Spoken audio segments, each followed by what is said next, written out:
Hello, everybody. This is Michelle with Pooch Parenting. And tragedy actually brings me here today to talk to all of you. So, as you know, my professional specialty as a dog trainer is to help families who have children and dogs. So, while I also work a lot with regular families who are regular couples or people who just get a new puppy, there's a lot that we can do there. But my true passion is in helping families. And that arises from the fact that I'm a trained teacher.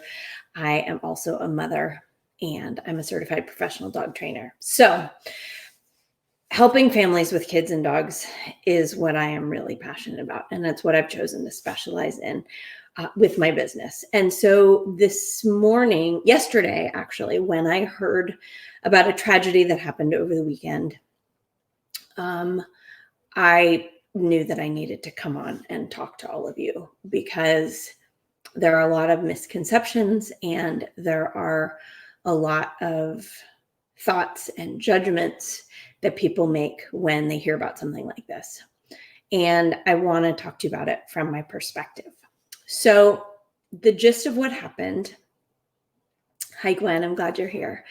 If you guys can leave comments, please. I would love to know that you're here. Give me a thumbs up or tell me where you're from or whatever. I would love to see that there to keep me going, to know that this is something that you guys need to hear about or want to hear about. And I can certainly do more videos like this as well, where I share my opinion about the situation. Okay, so let me give you a little summary of what happened. I read the article. I did not go searching the internet looking for extra articles about it. But I did read one article, and that's really all I needed to read. So what happened is there was a family. They had a 2-month-old baby who was sleeping next to the parent's bed in a swing in the bedroom. And the family's German Shepherd injured and ultimately killed the baby during the night. I hope I don't cry. Okay. They woke up when they heard a commotion. The mom called the police. The dad took the dog into the backyard and shot it. So,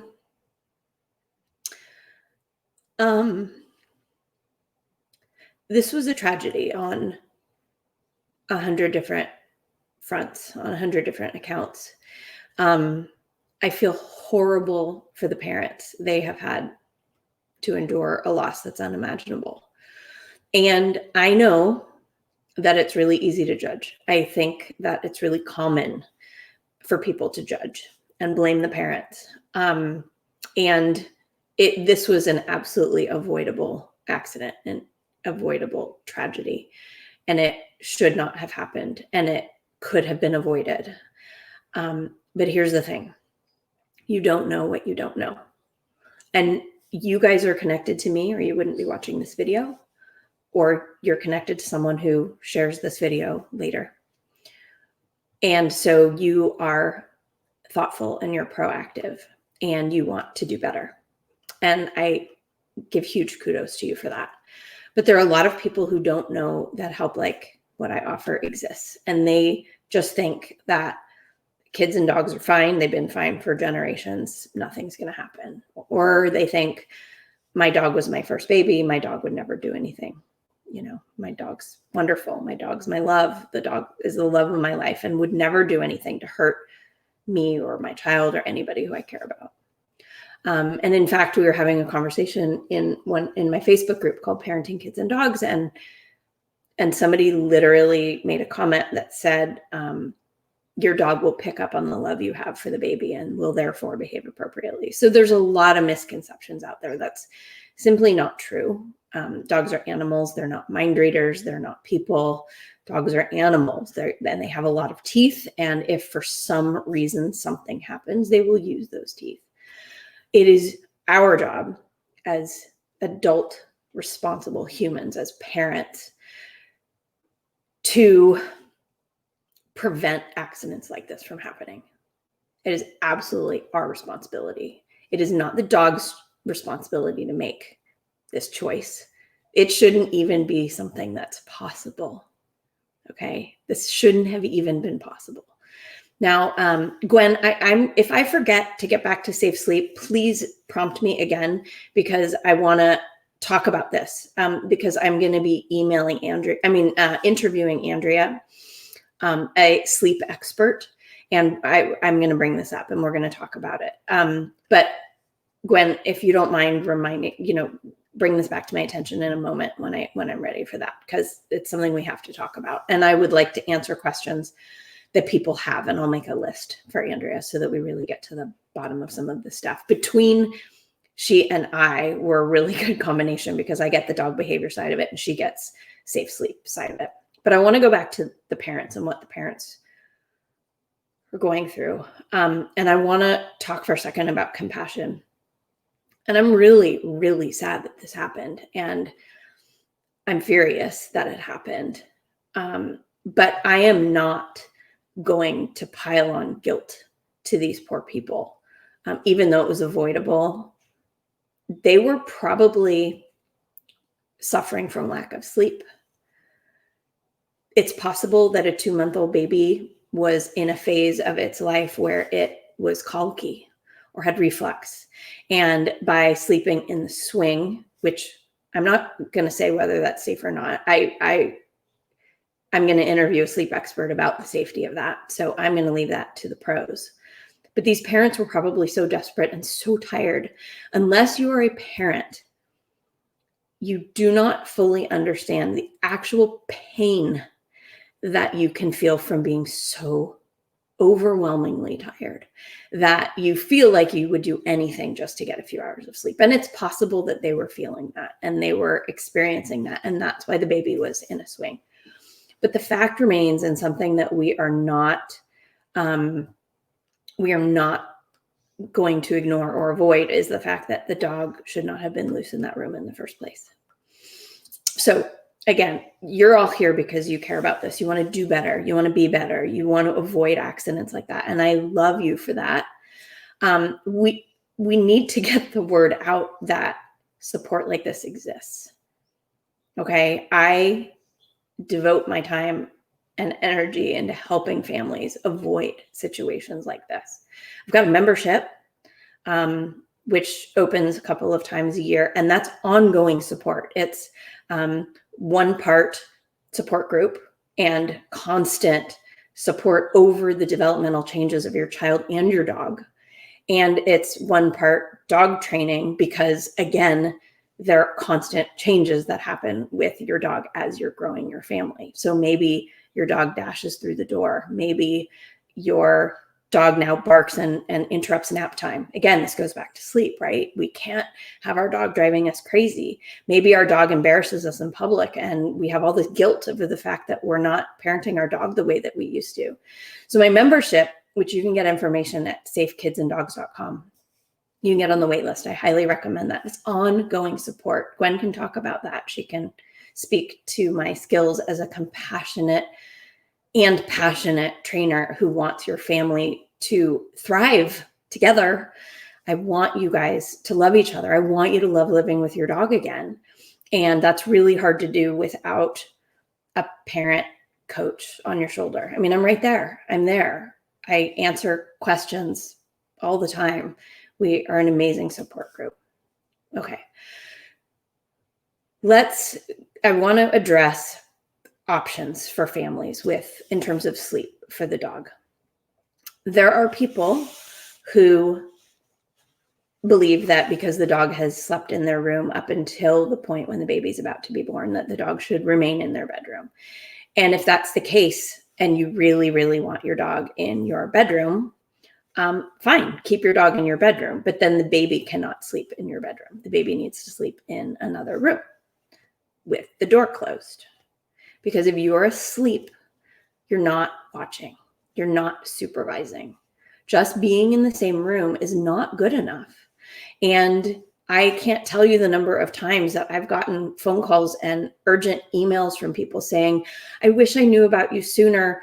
My dog bit the baby and I saw the whole thing happen. No, you couldn't have seen the whole thing happen. If you were in the other room, you were right there. You watched it happen and it still happened, but it didn't have to, right? So there's a lot that can be done.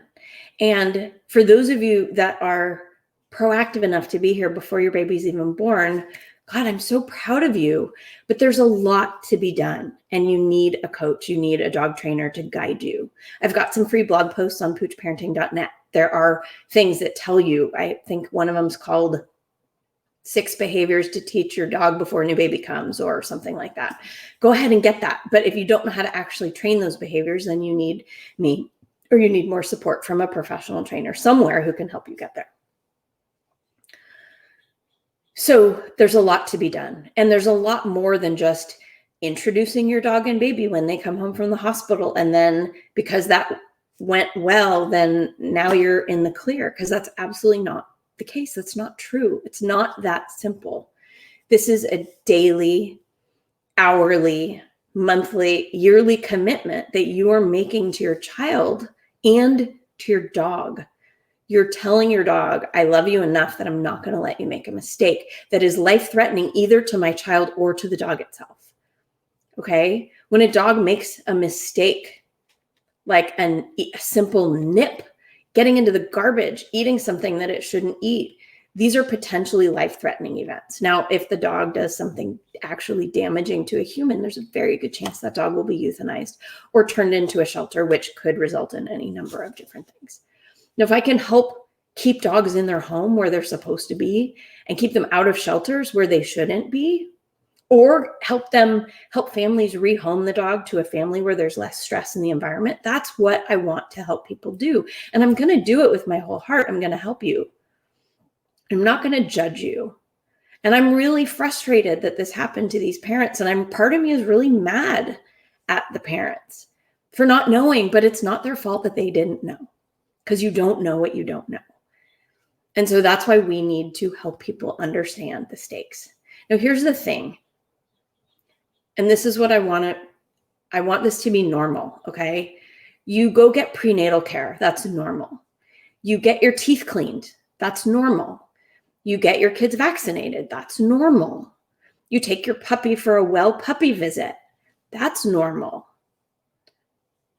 You even sign your kid up for swim lessons because you want to make sure that they don't drown. That's normal.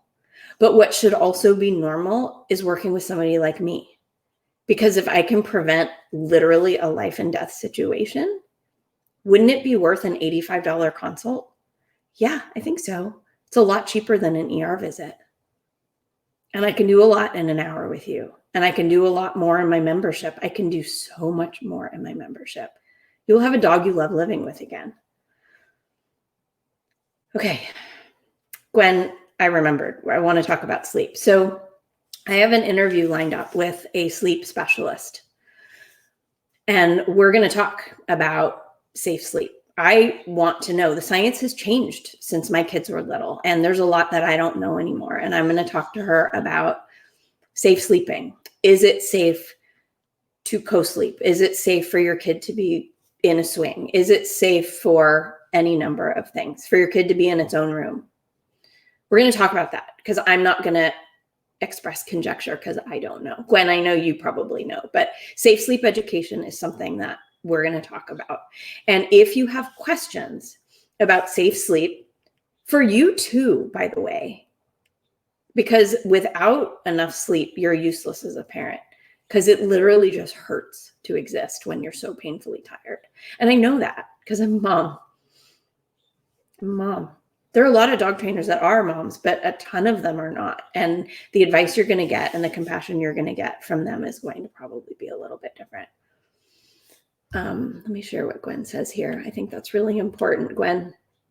Doctors or hospitals should ask and look for resources to share. I absolutely agree. I think that every OBGYN and every pediatrician should give out information about how to read dog body language, how to keep your kids safe. At the very least, give a recommendation for some pens and gates, which I have. I have free recommendations for all that stuff. I have printable guides that I can give you guys.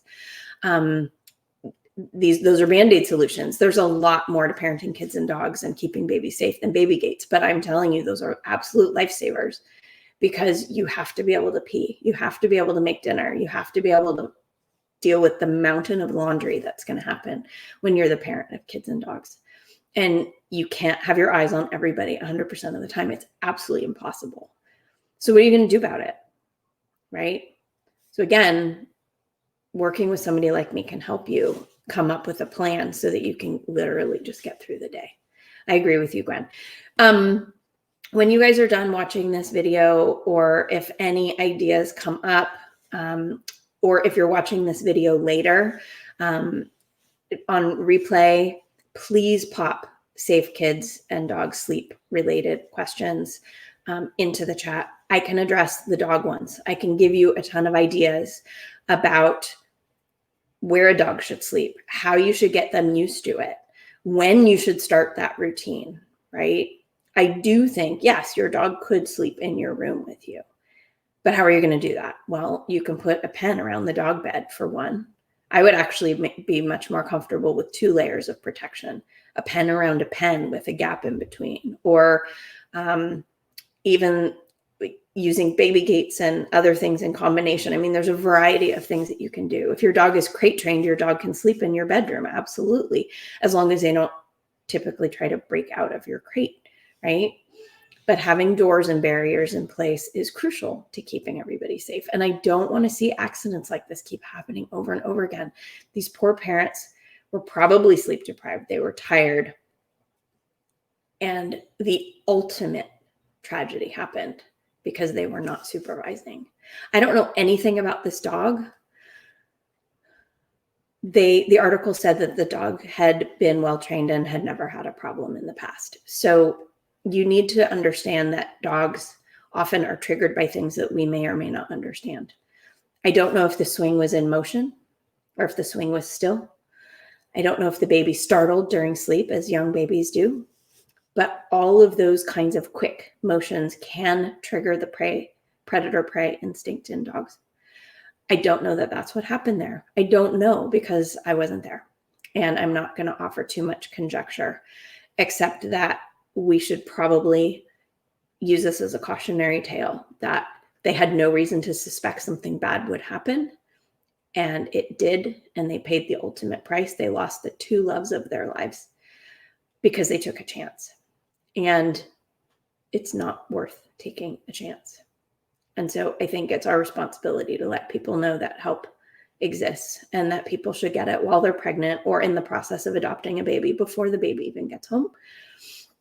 And if you haven't done that kind of preparation, I don't want you to think it's a lost cause. It's absolutely not, but you can be very intentional and get to work on training immediately because this is a life and death issue.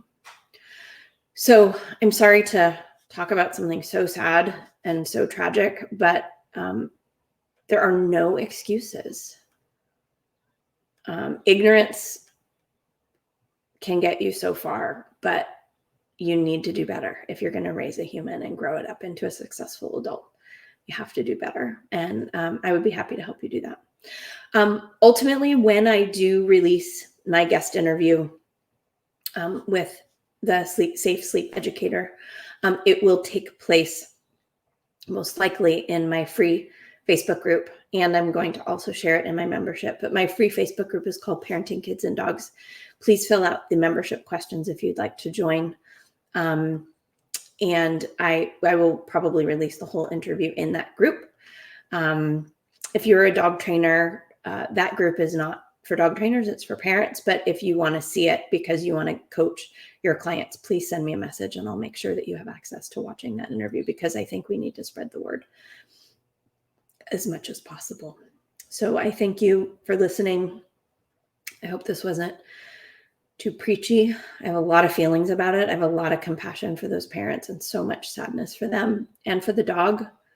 The dog was set up to fail. And that poor baby paid the price. So I'm really, really upset.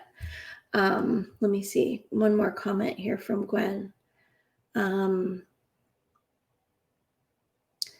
Yeah, this is a really big problem, actually. I see this happen even in my group, although my group tends to give good information a lot of the time.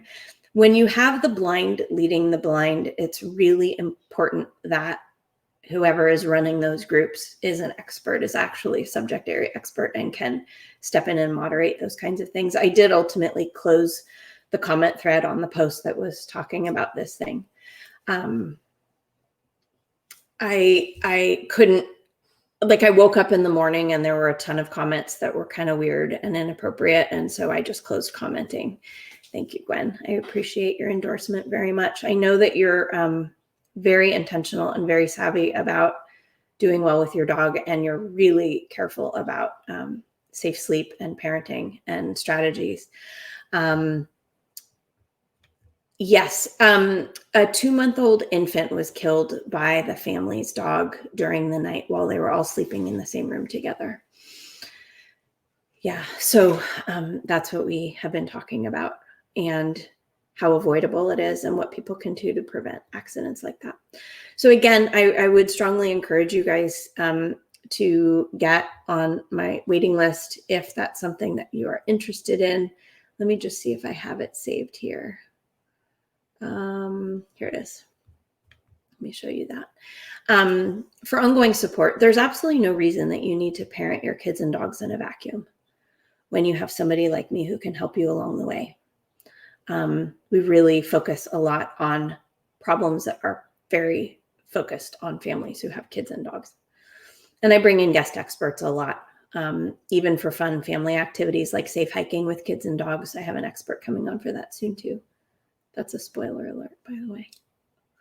In any case, I'd be happy to help you. I'd be honored to help you. And if I can prevent even one bite, prevent one dog from going to the shelter or being euthanized, then it will have been worth it. So I love you guys. I really do appreciate that you are here and that you want to do better, because ultimately when you know better, you do better.